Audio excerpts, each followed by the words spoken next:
Hello everyone. हाँ भाई, देखिए क्लास 10 साइंस की अपनी क्लासेस चल रही थी, जिसके अंदर केमिस्ट्री वाला जो पोर्शन है वो कंप्लीट हो गया है। और बीच में अपन ने ना काफ़ी लंबा चौड़ा ब्रेक ले लिया है। चलो कोई ना, अब अपनी क्लासेज कंटिन्यू होगी। और अब अपन स्टार्ट करेंगे पहले फिजिक्स। और फिजिक्स में अपन सबसे पहले लेंगे lesson number 9, light reflection and refraction. हाँ भाई, तो पहले तो मैं ये बातें यहाँ पे नोट कर देता हूँ। अपन बात करेंगे लेसन नंबर 9। चैप्टर का नाम क्या है भाई आपका? लाइट रिफ्लेक्शन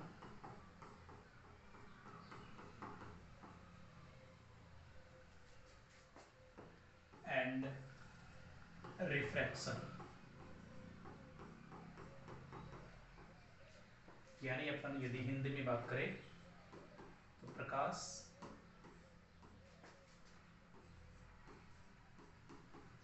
परावर्तन एवं अपवर्तन, ये अपना लेसन है ना भाई।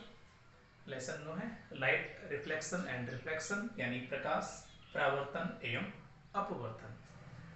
जैसा लेसन का नाम है वैसे अपने टॉपिक है।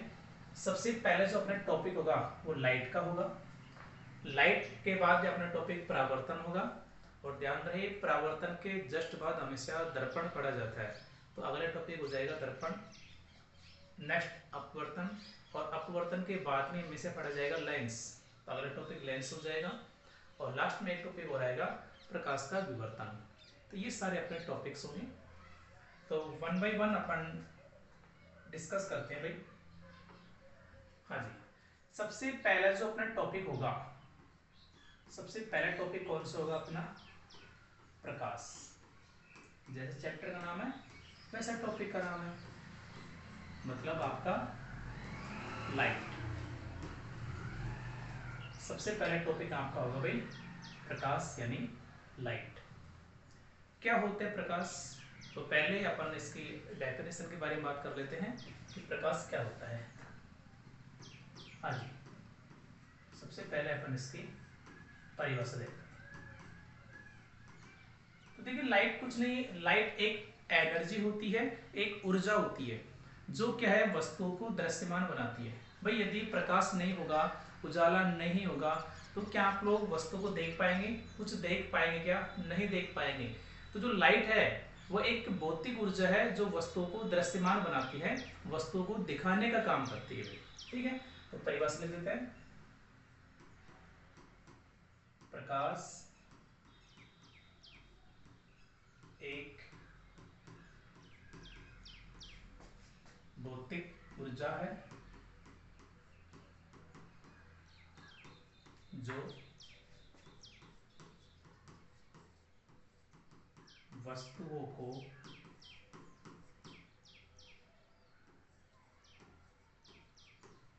दृश्यमान, है ना, विजिबल, वस्तुओं को दृश्यमान बनाती है। तो प्रकाश एक एनर्जी है, एक भौतिक ऊर्जा है जो वस्तुओं को क्या करती है? दृश्यमान बनाती है, दिखाने का काम करती है। अब बात करते हैं अपन प्रकाश के गुण।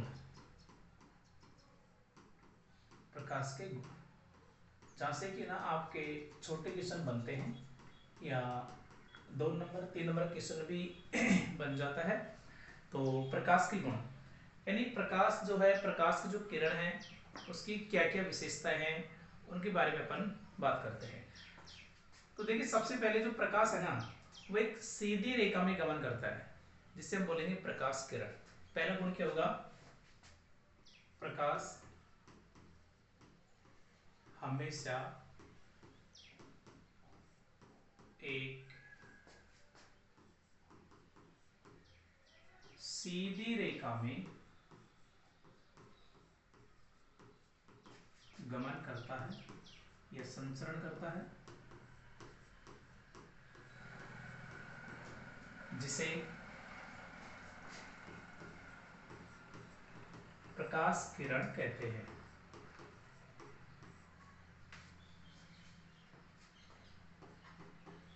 जिसे प्रकाश किरण कहते हैं। पहली चीज देखो, मैं जो पॉइंट लिखूंगा ना, ये एक दूसरे से कनेक्टेड होंगे, एक दूसरे से रिलेटेड होंगे, तो चीजें ना याद करने में थोड़ी सी आपको आसानी होगी भाई।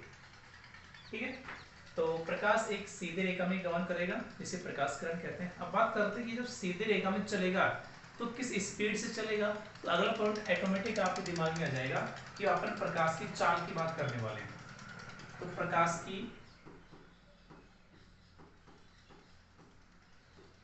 निर्वात में चाल,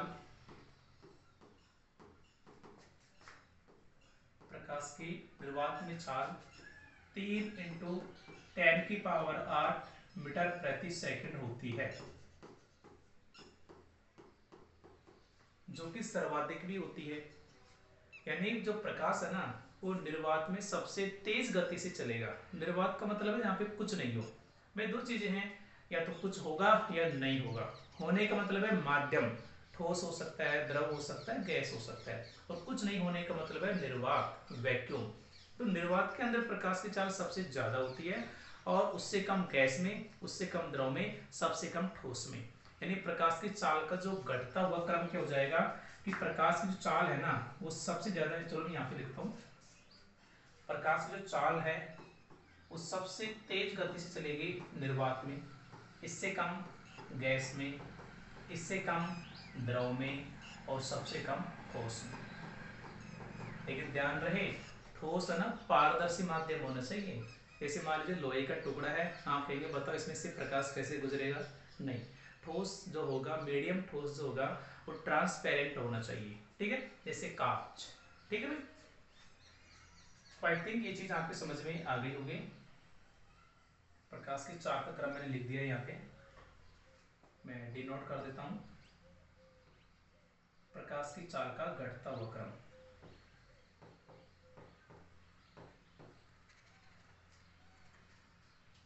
चलो इधर की साइड से लिखते हैं अपन इसको।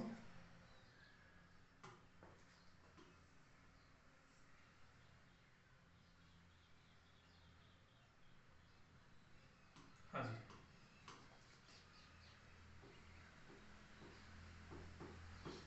प्रकाश की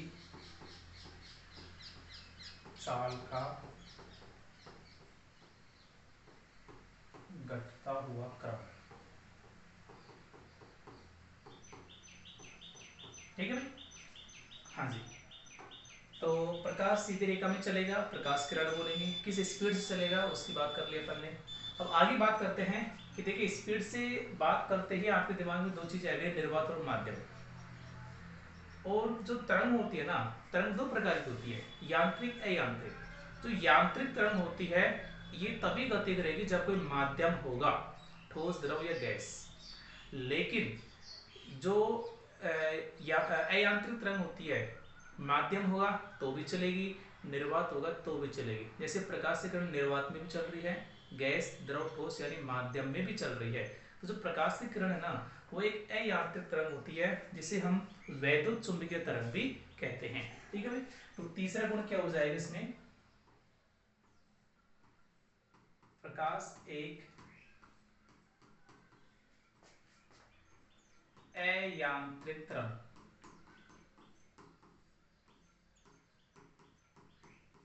या दूसरा नाम इसका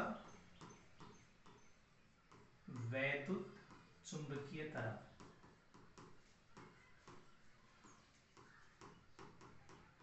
प्रकाश एक अयांत्रिक तरंग या वैद्युत चुंबकीय तरंग होती है। ध्यान रहे, मीडियम होगा, माध्यम होगा तो भी चलेगी, नहीं होगा तो भी चलेगी, है ना। दोनों कंडीशन में ये चल सकती है। और जैसे ध्वनि होती है ना, वो अयांत्रिक तरंग होती है। ध्वनि के लिए माध्यम होना जरूरी है, ठोस, द्रव, गैस, कोई ना कोई माध्यम होना जरूरी है, तो ही ध्वनि सुनाई देगी। इसीलिए ना चांद पर ध्वनि सुनाई नहीं देती है, क्योंकि यहाँ पे कोई मीडियम नहीं है ना। आपने चीज सुनी भी होगी आपने भी। चलो आगे देखो। अब देखो दो चीजें आ गई भाई, तरंग, यानी प्रकाश क्या तरंग भी है। और ये बताया जाता है कि जो प्रकाश है ना वो कण से भी बना होता है, प्रकाश कणों से भी बना होता है और प्रकाश एक तरंग भी है, यानी प्रकाश के दो गुण आ गए, दो प्रकृति आ गई। इसलिए बोलते हैं कि प्रकाश है ना वो द्वैती प्रकृति रखता है। कैसी प्रकृति? द्वैती, जो कि डी ब्रोगली ने बताया था भाई, है ना। तो यहाँ पे लिख देते हैं प्रकाश की द्वैती प्रकृति, डुअल नेचर, द्वैती प्रकृति होती है। द्वैती प्रकृति का मतलब क्या है कि जो प्रकाश है ना भाई वो तरंग रूप में भी होता है और जो प्रकाश है वो कण रूप में भी होता है। अब तरंग तो कौन सी है आपने पढ़ चुके हैं, तरंग तो कौन सी है आपकी? अयांत्रिक तरंग है, अभी आपने पॉइंट नंबर 3 में डिस्कस किया है। और जो कण है वो कण होगा फोटोन, कि जो प्रकाश के जो कण हैं उन्हें क्या बोलते हैं? फोटोन। कि प्रकाश फोटोन नामक कणों से मिलकर बना होता है। और तरंग की बात करें तो कौन सी है? अयांत्रिक तरंग है। ठीक है भाई, तो ये चीज आपको समझ में आ गई। अगला पॉइंट सुनना। अब देखिए जो प्रकाश है ना, प्रकाश यदि किसी सतह से टकराएगा तो वहां पे कुछ घटनाएं होती हैं। जैसे प्रकाश का परावर्तन हो सकता है, प्रकाश का अपवर्तन हो सकता है, प्रकाश का विवर्तन हो सकता है। अब परावर्तन क्या है, अपवर्तन क्या है, विवर्तन क्या है, आगे अपने टॉपिक आएंगे वहां पे डिस्कस करेंगे। तो यहाँ पे तो मैं लिख रहा हूँ लाइन, फिर जैसे जैसे अपन टॉपिक आगे चलते जाएंगे ये तीनों चीजें परावर्तन अपवर्तन विवर्तन आपकी क्लियर हो जाएगी। तो मैं पहले यहाँ पे डिनोट कर देता हूँ ये बात। जब प्रकाश किसी सतह से टकराता है, किसी सतह से टकराता है तो निम्न में से कोई भी घटना घटित हो सकती है। निम्न में से कोई भी घटना घटित हो सकती है। कौन कौन सी घटनाएं हैं?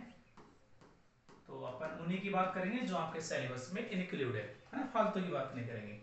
तो पहली घटना आपकी हो सकती है प्रकाश का परावर्तन,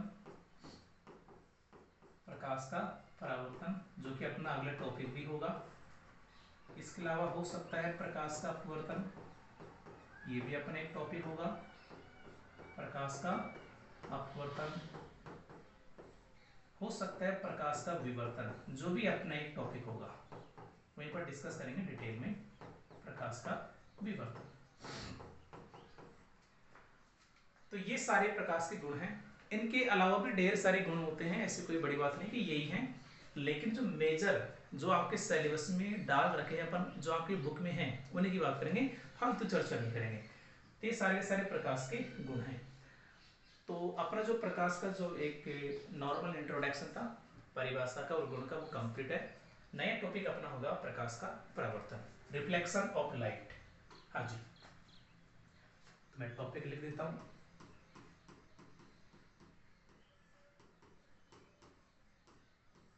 प्रकाश का परावर्तन।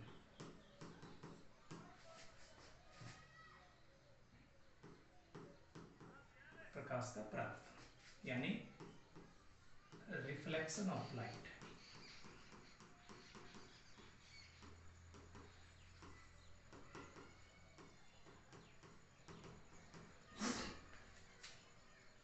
Reflection of light. तो सबसे पहले अपन इसकी डेफिनेशन देखते हैं कि परिभाषा क्या होती है, क्या होता है परावर्तन। पहले अपन वो बातें करते हैं। हाँ भाई, एक तो ना मैं आपको आपकी जानकारी के लिए बता दूं, आपको ना वीडियो को लाइक करना है, शेयर करना है। देखिए मैथ की क्लासेज भी आपकी चल रही है। हाँ हाँ, ये हो सकता है कि अभी 2 या 3 दिन में आपको एक वीडियो मिलता है, लेकिन यदि आप लोगों का सपोर्ट रहा तो डेली आपको मैथ का एक वीडियो और डेली साइंस का वीडियो मिलेगा, यानी जल्द ही आपका सिलेबस कंप्लीट करवा दिया जाएगा। तो आपको करना क्या है, वीडियो को लाइक करना है, शेयर करना है, प्यारा सा कमेंट करना है और अधिकतम वीडियो को शेयर करना है, ठीक है। और हाँ भाई, अपना एप्लीकेशन भी है गुरु अकेडमी नाम से, तो आप लोग प्ले स्टोर पर जाइएगा, उसको इंस्टॉल कीजिएगा, डाउनलोड कीजिएगा। उसमें पुराने साल के जो क्वेश्चंस हैं ना, चैप्टर वाइज, जिस दिन से एनसीईआरटी का एग्ज़ाम लग रहा है 2012 से, तब से लेकर के इस साल का जो एग्ज़ाम लगा था 2025 में बोर्ड एग्ज़ाम, तब तक के सारे पेपर्स के क्वेश्चन जो हैं वो लेसन वाइज आपको मिल जाएंगे। जैसे लेसन 1 है तो लेसन 1 में 2012 में क्या क्वेश्चन पूछा था, 13 में क्या पूछा, 14 में क्या पूछा, तो ऐसे 2025 तक के सारे क्वेश्चन हैं। अब ये क्यों ज़रूरी है, क्योंकि जैसे मान लीजिए आपने लेसन 1 याद किया, अब आपको पता भी तो लगना चाहिए ना कि हमारा लेसन 1 क्लियर है या नहीं है, याद है या नहीं है। तो कैसे पता लगेगा, पुराने साल के क्वेश्चंस लगाने से अंदाज़ा लगेगा, क्योंकि क्वेश्चंस तो वही आने वाले हैं जो अब तक आ चुके हैं, है ना, उन्हीं को घुमा फिरा के एग्जाम में पेश किया जाता है आपके सामने। क्वेश्चन कितने बन सकते हैं आप सोचो, तो क्वेश्चन वही आने हैं। हाँ, लैंग्वेज चेंज होकर आएगी, पर लैंग्वेज आएगी वैसे ही जैसे अब तक आ चुकी है, लेकिन उसको तोड़ मरोड़ कर आपके सामने पेश किया जाएगा। तो पुराने साल के क्वेश्चन लगाना बहुत ज़रूरी है, इस बात का ध्यान रखिएगा। हाँ भाई, और इसका अंदाज़ा हमारे आप लोग पिछले 2 साल के रिजल्ट से देख सकते हैं। अभी इस साल का जो रिजल्ट है तो 100 आउट ऑफ 100 मार्किंग भी हुई है। 99 पे भी कुछ बच्चे हैं, 98 पर भी है, 97 पर भी है, 96 पर भी है, यानी अच्छी मार्किंग है ना। तो आप लोग इजीली बिलीव कर सकते हैं इस चीज़ पर, कंटेंट में कोई कमी नहीं है। और लेकिन ध्यान रखिए, पुराने साल के क्वेश्चन लगाना नेसेसरी है, उससे आपका ना एक लेवल बढ़ जाता है कि एग्जाम पेपर आया, आपको सोचना नहीं पड़ेगा क्या जवाब देना है, क्वेश्चंस पढ़ा तुरंत दिमाग में क्लिक होगा कि ये इसका आंसर होगा। लेकिन ये क्लियरिटी, ये स्पष्टता तब आएगी जब आप लोग पुराने साल के पेपर लगाओगे, पुराने साल के क्वेश्चन सोल्व करेंगे, जो कि लेसन वाइज हमने आपको प्रोवाइड करवा रखा है नाम मात्र शुल्क में। ठीक है भाई, चलो देखते हैं प्रकाश का परावर्तन क्या होता है। सुनिएगा, में गर्मी बहुत है। हाँ जी, देखिए समझना, देखिए ये मेरे पास एक सतह है, मैं यहाँ पे बना रहा हूँ, ठीक है। ये मेरे पास एक सतह है, जिस सतह से, जिस पृष्ठ से परावर्तन की घटना होती है उसे बोलते हैं परावर्तक पृष्ठ। तो ये कौन सा पृष्ठ है अपना, ये है परावर्तक पृष्ठ, ये से बोल सकते हैं परावर्तक सतह। या जैसे एक एग्जांपल यदि मैं बात करूं, जैसे दर्पण, जो अपना दर्पण होता है ना, वो एक परावर्तक पृष्ठ की तरह काम करता है। कैसे करेगा, धीरे धीरे चीजें क्लियर होगी, थोड़ा सा पैसेंस रखिएगा। हाँ जी,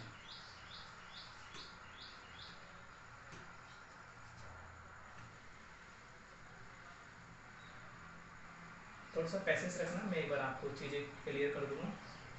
लेकिन एक बार थोड़ा सा डायग्राम मुझे ड्रॉ करने दीजिए। हाँ भाई, ये एक पृष्ठ है, एक सतह है, जिसे हम परावर्तक पृष्ठ बोलेंगे। जिस सतह से, जिस पृष्ठ से परावर्तन की घटना होती है उस सतह को परावर्तक सतह या परावर्तक पृष्ठ बोला जाता है। जैसे एग्जाम्पल की बात करें, दर्पण, वो एक परावर्तक पृष्ठ होता है। यहाँ पर अपन ने ये एक क्या बनाया है, अभिलंब बनाया है, अभिलंब, जिसे हम कैपिटल एम से डिनोट करते हैं। ये कोई प्रकाश की किरण आ रही है, प्रकाश की किरण आ रही है भाई, है ना, प्रकाश की किरण आ रही है, तो आने वाली किरण को बोलेंगे आपतित किरण। आपतित किरण यानी आने वाली किरण। प्रकाश की किरण आई, एक सतह से टकराई और वापस चली गई, वापस जा रही है, परावर्तन हो रहा है, इसलिए किरण को बोलेंगे परावर्तित किरण। क्या बोलेंगे भाई, परावर्तित किरण। परावर्तन हो रहा है इसलिए परावर्तित किरण बोला है। आगे जब टॉपिक डिस्कस करेंगे अपवर्तन, वापिस जाने वाली किरण को बोलेंगे अपवर्तित किरण, क्योंकि वहां पे क्या होगा, अपवर्तन होगा, यहाँ पे परावर्तन हो रहा है तो बोलेंगे परावर्तित किरण। इसे हम शॉर्ट पे बोलते हैं IR, इंसिडेंट रे, इसे बोलते हैं रिफ्लेक्ट रे, RR। ठीक है भाई, और ये होगा आपका नॉर्मल एंग। आने वाली किरण अभिलंब के साथ जो कोण बनाती है उसे बोलते हैं आपतन कोण। आई से दर्शाएंगे इंसिडेंट एंगल, आपतन कोण, ये हो जाएगा आपका आपतन कोण। और जो किरण वापस जाएगी तो सतह से ये अभिलंब से जिस कोण से जाएगी उसे बोलते हैं परावर्तित कोण या परावर्तन कोण, जिसे आर से दर्शाते हैं। ये आपतन कोण और ये परावर्तन कोण, ये परावर्तन। अभी तक आपकी चीजें क्लियर नहीं हुई होगी, लेकिन अब सुनना हो क्या रहा है। आपके पास एक दर्पण है, जैसे एक दर्पण है, आपने इसमें क्या किया, प्रकाश किरण डाली। जैसे प्रकाश किरण डालेगी तो क्या नीचे थोड़ी ना आएगी, वो टकरा के वापस चली जाएगी। जिस माध्यम से आ रही है उसी माध्यम में जा रही है। माना कि ये आपका दर्पण है, कांच है, इसके नीचे पानी है, ऊपर हवा है। हवा में से प्रकाश किरण आई, टकराई और वापस हवा में चली गई। यानी जिस माध्यम से आ रही है उसी माध्यम में जा रही है, उसे बोलेंगे प्रकाश का परावर्तन। तो सुनिएगा कि जब कोई प्रकाश की किरण एक माध्यम से चलती है और किसी परावर्तक पृष्ठ से टकराने के बाद वापस उसी माध्यम में लौट जाती है, प्रकाश की इस घटना को प्रकाश का परावर्तन कहते हैं। ये आपका दर्पण है, हो सकता है नीचे कोई ठोस माध्यम हो, द्रव माध्यम हो, कुछ भी हो सकता है, लेकिन ऊपर देखो जिस माध्यम से आ रही है दर्पण से टकराई और उसी माध्यम में चली गई, ऊपर जो माध्यम था ना उसी में चली गई, इसे बोलेंगे प्रकाश का परावर्तन। तो वापस से अच्छी लैंग्वेज में सुनना कि जब कोई प्रकाश की किरण एक माध्यम से चलकर किसी परावर्तक पृष्ठ से टकराती है और टकराने के बाद वापस उसी माध्यम में लौट जाती है, प्रकाश की इस घटना को प्रकाश का परावर्तन कहते हैं। आने वाली किरण को आपतित किरण IR कहेंगे, जाने वाली किरण को परावर्तित किरण RR कहेंगे। आने वाली किरण अभिलंब से जो कोण बनाएगी उसे आपतन कोण, कोण I कहते हैं, और जाने वाली किरण अभिलंब से जो कोण बनाती है उसे परावर्तन कोण या कोण R कहते हैं। ये चीज क्लियर। और नीचे जो पृष्ठ है जिसे परावर्तन हो रहा है उसे बोलेंगे परावर्तक पृष्ठ। तो ये परिभाषा मैंने आपको समझा दी है, अब अपन इसको लिख देते हैं। हाँ भाई, जब कोई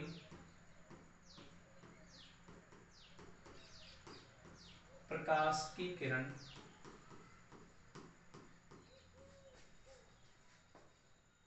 किसी माध्यम से चलकर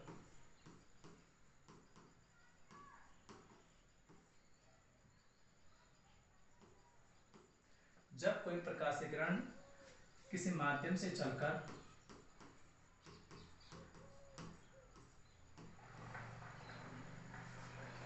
जब कोई प्रकाश की किरण किसी माध्यम से चलकर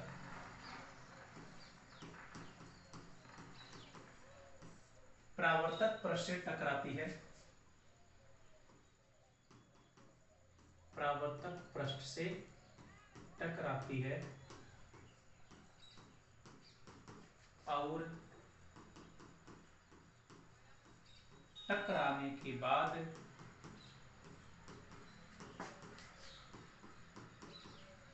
वापिस उसी माध्यम में लौट आती है, वापिस उसी माध्यम में लौट आती है, तो प्रकाश की इस घटना को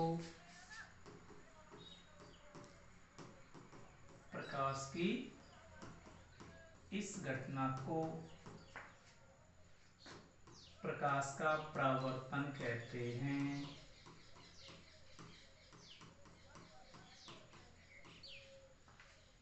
प्रकाश का परावर्तन कहते हैं। तो आई थिंक डेफिनेशन आप सभी बच्चों के समझ में आ रही होगी भाई।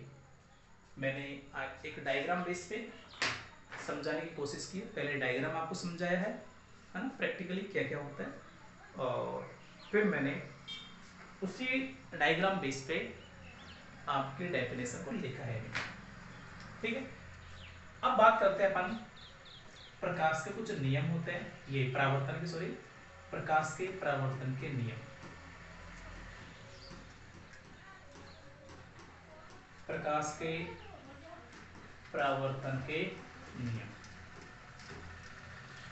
हाँ देखिए नियम क्या होते हैं, अपन पिछली स्लाइड पे चलते हैं। इस डायग्राम बेस से समझने की कोशिश करते हैं। देखिए पहले इसके दो नियम होते हैं, जो प्रकाश का परावर्तन है इसके दो नियम होते हैं। पहला नियम कि जो कोण आई है यानी आपतन कोण है और जो कोण आर है यानी परावर्तन कोण है, ये हमेशा बराबर होते हैं।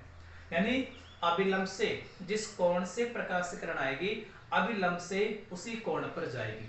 माना कि प्रकाश की किरण आ रही है आपके 30 डिग्री पे, कितने डिग्री कोण से, 30 डिग्री कोण से अभिलंब से, तो अभिलंब से ही ये जो परावर्तित किरण है ये 30 डिग्री के कोण पर जाएगी, यानी जिस कोण पे आएगी उसी कोण पे जाएगी। इसका मतलब क्या हुआ कि कोण आई बराबर कोण आर होता है। आई थिंक ये बात आपको समझ में आ गई होगी। तो पहला नियम प्रकाश के परावर्तन के नियम में पहला नियम है आपतन कोण व परावर्तन कोण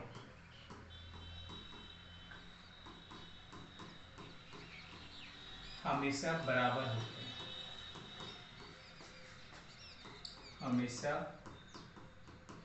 बराबर होते हैं। अर्थात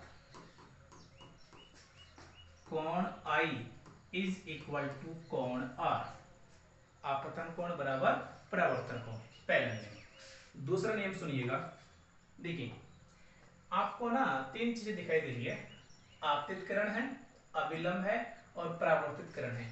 ये हमेशा एक ही तल में होंगे। एक तल का मतलब क्या है कि जैसे मान लीजिए मैं ऊपर की बात कर रहा हूँ तो तीनों ऊपर ही होंगे, आपतित किरण, परावर्तित किरण, अभिलंब। यदि मैं इसकी बात करता हूँ तो तीनों इधर रहेंगे, मैं नीचे की बात करता हूँ तीनों नीचे रहेगी, और मैं इधर की बात करता हूँ तीनों इधर रहेगी।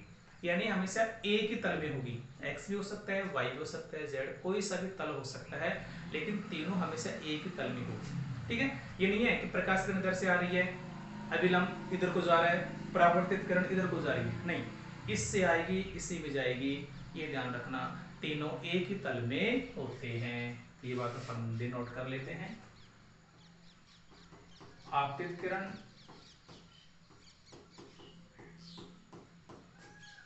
अभिलंब व परावर्तित किरण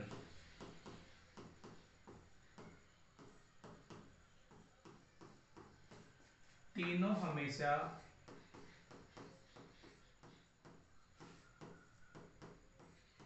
एक ही, तीनों हमेशा एक ही तल में होते हैं, तीनों हमेशा एक ही तल में होते हैं। आई थिंक ये चीज आपके समझ में आ गई। अब देखिए परावर्तन के बाद अपन ना दर्पण वाला टॉपिक डिस्कस करेंगे। तो दर्पण में देखो समतल दर्पण भी हो सकता है, उत्तल भी हो सकता है, अवतल भी हो सकता है। तो जो प्रकाश का परावर्तन का नियम है ना, चाहे कोई सा भी दर्पण हो, समतल हो, उत्तल हो, अवतल हो, सभी दर्पणों पर काम करेगा भाई। इसके अलावा सतह चाहे आपकी चिकनी हो, स्मूथ हो, चाहे रफ हो, चाहे खुरदरी हो, स्मूथ हो चाहे रफ हो, कोई सी भी सतह हो, कोई सा भी दर्पण हो, सब जगह आपका परावर्तन का नियम लगता है। ठीक है, तो ये लाइन, ये क्वेश्चन पूछा जाता है एग्जाम में, तो अपन लिख लेते हैं कि प्रकाश का परावर्तन का नियम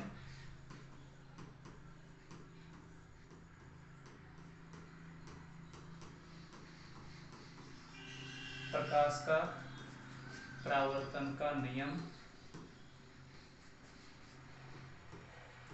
समतल दर्पण, समतल, सीधे लिख रहा हूं, समतल, उत्तल व अवतल दर्पण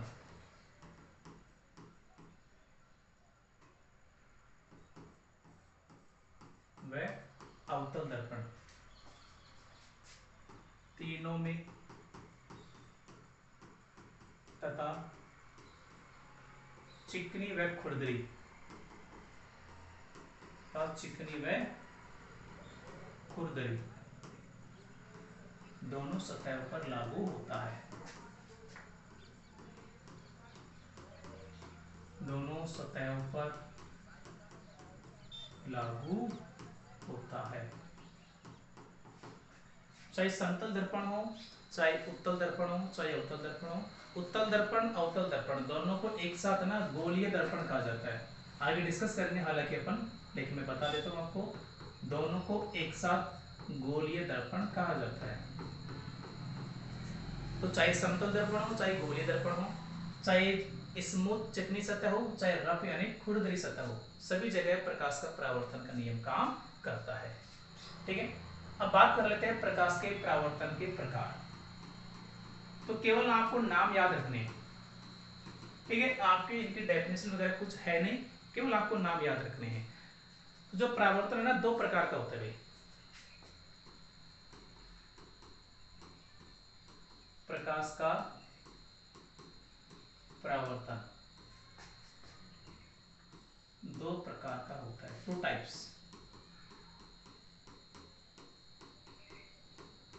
दो प्रकार का होता है। पहला होता है नियमित परावर्तन,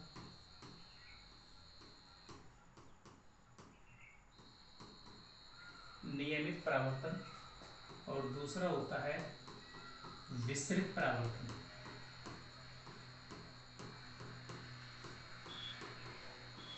नियमित परावर्तन, विसरित परावर्तन क्या होता है, वैसे आपको पढ़ने की आवश्यकता नहीं है, है ना।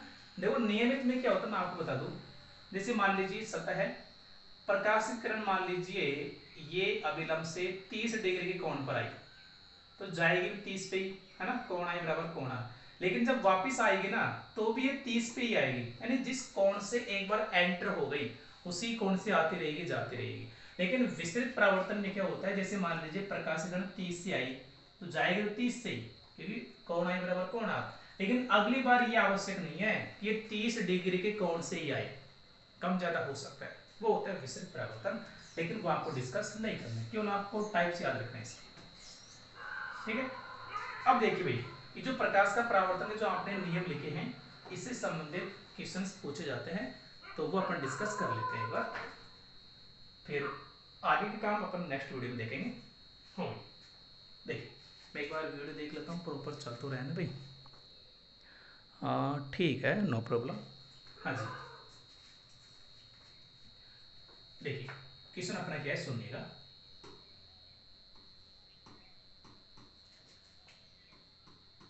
एक प्रकाश किरण, एक प्रकाश किरण सतह से 35 डिग्री के कोण पर, सतह से 35 डिग्री के कोण पर आपतित होती है। सतह से 35 डिग्री के कोण पर आपतित होती है। सतह से 35 डिग्री के कोण पर आपतित होती है। तो आपतित किरण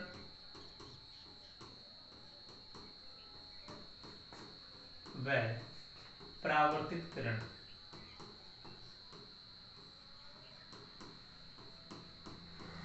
के बीच का कोण ज्ञात करो, बीच का कोण ज्ञात कीजिए, ज्ञात कीजिए।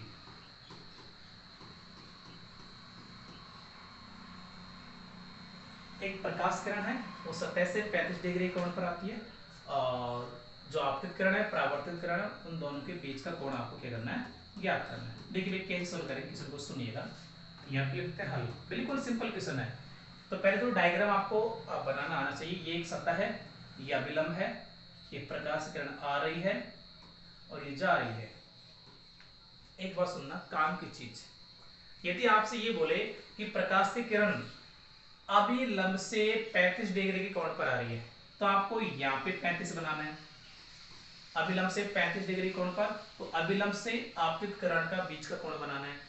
क्वेश्चन यदि आपसे ये कह दे कि प्रकाश की किरण सतह से, सतह ये होती है, सतह से 35 डिग्री कोण पर, तो आपको सतह ये वाला मानना है। यदि अभिलंब से बोले तो अभिलंब से मानना है, सतह से बोले सतह से मानना है। और कुछ भी नहीं कहे, ना अभिलंब ना सतह, तो आपको अभिलंब वाला कोण मानना है, यानी आपतित किरण को अभिलंब से मापना है। इस बात का ध्यान रखना। अब सुनना, इस क्वेश्चन में अपन से क्या बोल रहा है कि एक प्रकाश की किरण सतह से यानी इससे 35 डिग्री की कोण पर आपतित होती है, यानी ये वाला कोण 35 डिग्री है। तो आपतित किरण ये आपकी आपतित किरण है IR, ये विलंब है और ये परावर्तित किरण है। तो आपतित किरण और परावर्तित किरण के बीच का कोण यानी ये आपको ज्ञात करना है। ठीक है, तो बिल्कुल सिंपल है। देखिए ये टोटल कितना होता है 360, है ना। यदि इसके आधे की बात करूं, आधे की मैं यदि बात करूं तो ये कितना होगा 180। यदि इस 180 के आधे की बात करूं तो ये 90 हो जाएगा, है ना। ये 90, ये 90, ये 90, ये 90 होता है ना। तो आप लोग देख सकते हैं भाई कुछ ऐसा ही बन रहा है कि टोटल होगा 360, इसमें से ऊपर वाला 180, 180 के बाद में ये जो अविलंब है इससे इधर वाला 90 हो जाएगा और इधर वाला 90 हो जाएगा। ये बात क्लियर है। अब सुनना, प्रकाश के परावर्तन का पहला नियम क्या कहते हैं, कोण I बराबर कोण R। ये होता है नहीं होता है, मुझे बताओ। ये टोटल आपका 90 है, ये टोटल आपका 90 है, 90 में से ये 35 है, तो ये कितना बचा।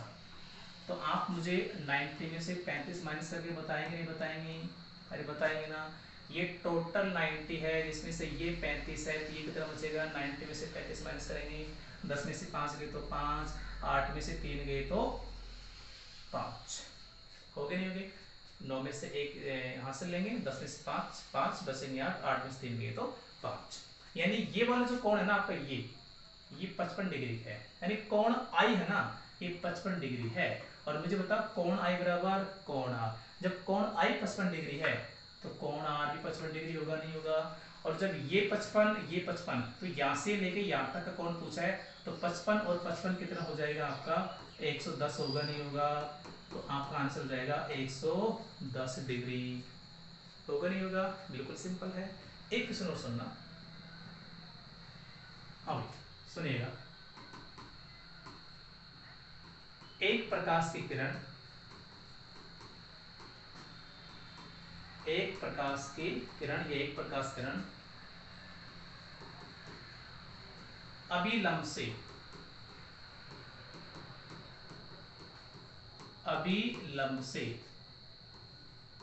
30 डिग्री के कोण पर, अभिलंब से 30 डिग्री के कोण पर परावर्तित होती है। अभिलंब से 30 डिग्री के कोण पर परावर्तित होती है। तो आपतित किरण का सतह से, तो आपतित किरण सतह से लिखो, आपतित किरण सतह से किस कोण पर आई होगी, किस कोण पर आई होगी या आपतित होगी, किस कोण पर आपतित होगी। हाँ भाई बिल्कुल सिंपल क्वेश्चन है, समझना। यह आपकी सतह है, यह अभिलंब है, ये आपतित किरण है, ये परावर्तित किरण है। ठीक है, क्वेश्चन ये कह रहा है कि एक प्रकाश किरण अभिलंब से 30 डिग्री के कोण पर परावर्तित होती है, यानी यहां से परावर्तित किरण यही है, अभिलंब से 30 डिग्री के कोण पर परावर्तित होती है। तो आपतित किरण सतह से किस कोण पर आपतित होगी, मुझे बताओ। 30 डिग्री से जा रही है तो 30 से आई होगी, अभिलंब से तो, क्योंकि ये अभिलंब से जा रही है 30, तो अभिलंब से 30 पे आएगी। ये टोटल 90 होगा, इसमें से ये 30 है, तो ये कितना बचेगा 90 में से 30 माइनस कर दीजिए, कितना बचेगा भाई 90 में से 30 माइनस कर दीजिए आप लोग, है ना। आराम से करो, गलती मत करना भाई। 9 में से 3 गए तो कितने बचेंगे, 9 में से 3 गए तो 60 बचेंगे नहीं बचेंगे। 90 में से 30 माइनस करेंगे, ये 30 है, टोटल 90 है, 90 में से 30 माइनस करेंगे तो 60 आएगा नहीं आएगा। यानी जो आपतित किरण है ये सतह से 60 डिग्री के कोण पर आएगी, तब जाके अभिलंब से 30 डिग्री के कोण पर परावर्तित होगी। और क्वेश्चन क्या पूछ रहा है कि आपतित किरण सतह से, यानी इससे किस कोण पर आई होगी, आपतित होगी। ये 30 तो ये 60, 60 30 90, ठीक है। तो आपका आंसर हो जाएगा 60 डिग्री। तो आई थिंक ये चीज आपको समझ में आ गई होगी। इस प्रकार क्वेश्चन यदि आपसे पूछे तो आप लोग इजीली कर सकते हैं। तो आज की वीडियो में अपन इतना ही देखेंगे। वीडियो कैसे लगा लाइक करके बताना है, प्यारा सा कमेंट आपको करना है और वीडियो को ना अधिकतम शेयर करना है। और हाँ भाई, आगे की क्लासेज के लिए आपको मोटिवेट करना होगा। मोटिवेट करने का मतलब है कमेंट करना होगा, क्लासेज को अधिकतम शेयर करना होगा। ठीक है, थैंक यू।